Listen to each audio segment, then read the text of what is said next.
রাধে রাধে বন্ধুরা, সুপ্রভাত। তোমরা কেমন আছো? আশা করি যে যেখানেই থাকো না কেন সবাই ভীষণ ভালো আছো, আর আমিও ভালো আছি। আলোর শহর চন্দননগর থেকে আমি তমালি বলছি। তমালির সাতকাহন চ্যানেলে আরও একটা নতুন দিনে নতুন ব্লগে তোমাদের অনেক স্বাগত। আজকে একদম নতুন রকম ভিডিও নিয়ে তোমাদের কাছে এসেছি, দেখতে থাকো, আশা করছি তোমাদের ভালো লাগবে। আজকের ভিডিওটা একদম নতুন নতুন যারা সংসার করছে তাদের জন্য। দেখো, আমরা বাজার থেকে তো অনেক লঙ্কা নিয়ে আসি এক এক সময়। তো লঙ্কাগুলো দেখবে দুদিন গেলেই না শুকিয়ে যায়, নষ্ট হয়ে যায়। তো তারও একটা সহজ পদ্ধতি আছে যাতে নষ্ট না হয়। খেয়াল করে দেখবে, আমরা বাজার থেকে যখন লঙ্কা নিয়ে আসি সেটা ফ্রিজে রেখে দিলেও কিন্তু নষ্ট হয়ে যায়, বা কেমন যেন একটা শুকনো শুকনো মতন হয়ে যায়। আর বাইরে রাখলে তো অবশ্যই নষ্ট হয়ে যাবে। তো সঙ্গে সঙ্গে আমরা যদি এই বোটাগুলো বা লঙ্কার এই বোটাগুলো যদি আমরা খুলে নিতে পারি বা কেটে ফেলতে পারি, তাহলে জানো তো লঙ্কাগুলো অনেক দিন খুব ভালোভাবে টিকবে। তুমি যদি ফ্রিজে নাও রাখো তো ভালোভাবে টিকবে। তো পরবর্তী টিপসে যাই। দেখবে, আমরা যখন দই কিনে আনি, এরকম কৌটো দই খাওয়ার পরে বা দই শেষ হয়ে যাওয়ার পরে আমরা ফেলে দিই। কিন্তু এই ফেলে দেওয়া কৌটো কিন্তু অনেক কাজে লাগে, জানো তো।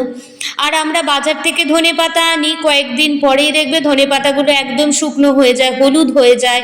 ওই ধনেপাতাগুলো খেলে আর সেরম টেস্টও লাগে না, সেরম গন্ধও থাকে না। তো দেখো, ফেলে দেওয়া জিনিস দিয়ে কত সুন্দর আমি একটা অর্গানাইজার তৈরি করে নিচ্ছি। এই ফেলে দেওয়া জিনিসটার মধ্যে অল্প একটু জল দেব।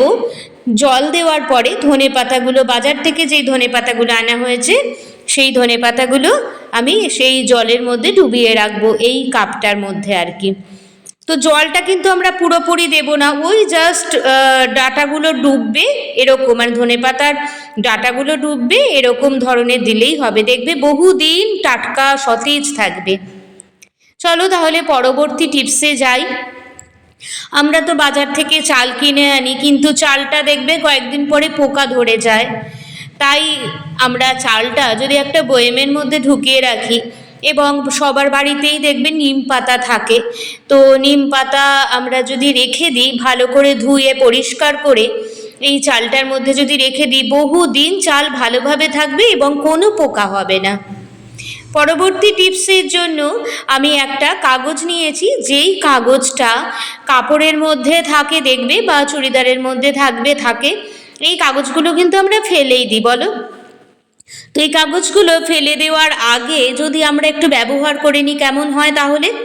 দেখো, এই কাগজটা আমি একটু ভাঁজ করলাম, ভাঁজ করে জল দিয়ে ভালো করে ধুয়ে নিয়ে আমি একটু নিগড়িয়ে নিলাম। আর দেখবে আমাদের আয়নাগুলো বড্ড ছোপ ছোপে দাগ হয়ে যায়, ভালো করে মোছা যায় না। তুমি যদি কাপড় দিয়েও মোছো, দেখবে কেমন একটা মোছার দাগ থেকে যায়। আর সব সময় কলিন হয়তো থাকে না। তো সেই কারণে এই ছেঁড়া আর ভিজে কাগজটা তুমি যদি কাঁচগুলো মোছো, এই ভিজে কাগজ দিয়ে তুমি যদি এই আয়নাগুলো মোছো, অথবা শোকেসের কাঁচ, একদম ঝকঝকে তকতকে করবে। আর দেখো, আমার আয়নাতে একটু কেমন স্পট পড়ে গেছে। এই আয়নাটাও কিন্তু আমি এই ভিজে কাগজ ছেঁড়াটা দিয়ে আমি আয়নাটা পরিষ্কার করে নিচ্ছি, একদম ঝাঁ চকচকে করছে, জানো তো। তোমাদের কোনো কলিন লাগবে না, পয়সা খরচ হবে না। বিনা খরচায় তুমি তোমার ঘরের আয়না, শোকেসের কাঁচ এইগুলো একদম ঝাঁ চকচকে পরিষ্কার করে নিতে পারবে। চলো পরবর্তী টিপসে যাই।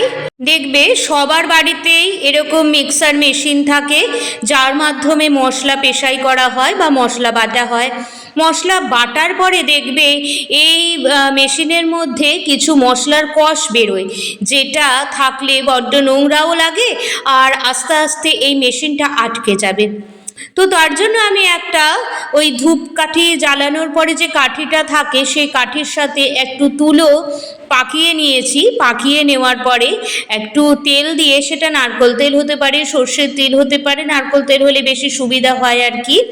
তো সেটা দিয়ে তুমি 10 মিনিটের মতন যদি ভিজিয়ে রাখো, তারপরে একটু শুকনো ন্যাকড়া দিয়ে মুছে নেওয়ার পরে আবার আর একটু যদি তুমি ওই কাঠিটা দিয়েই যদি ভালো করে মোছো, দেখবে একদম নোংরাটা উঠে যাবে, মানে মশলার কষগুলো উঠে যাবে।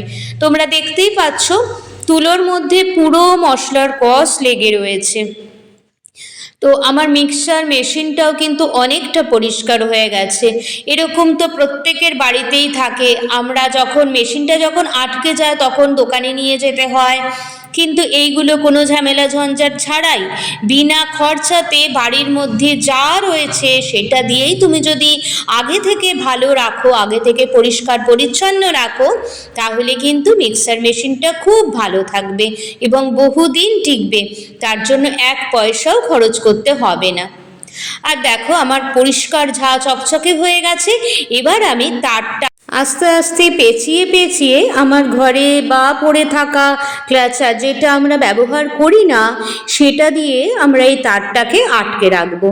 তো আমার এই টিপসগুলো যদি তোমাদের ভালো লেগে থাকে তাহলে অবশ্যই বাড়িতে ট্রাই করে দেখো, আশা করছি তোমাদের বেশ উপকারে লাগবে। তো দেখো আমি এই পড়ে থাকা ক্ল্যাচারটা যেটা আমি ইউজ করি না সেটা দিয়ে তারটাকে আটকে রাখলাম, আমার ক্ল্যাচারটাও ইউজ হলো। এবার দেখবে বাড়িতে অনেক বাতিল করা বাচ্চাদের প্যান্ট থাকে, হাফ প্যান্ট, সেই প্যান্টটাকে দিয়ে আমি এই মেশিনটার একটা কভার তৈরি করে নেব কোনো রকম ছুতসুতো বাদ দিয়ে। দেখো পা দুটোকে আমি একটা গার্ডার নিয়েছি, যে গার্ডারের সাহায্যে পা দুটোকে আটকে দেব। এরকমভাবে আটকে দেওয়ার পরে এটাকে সোজা করে নিয়ে আমি এটার একটা কভার তৈরি করে নিলাম।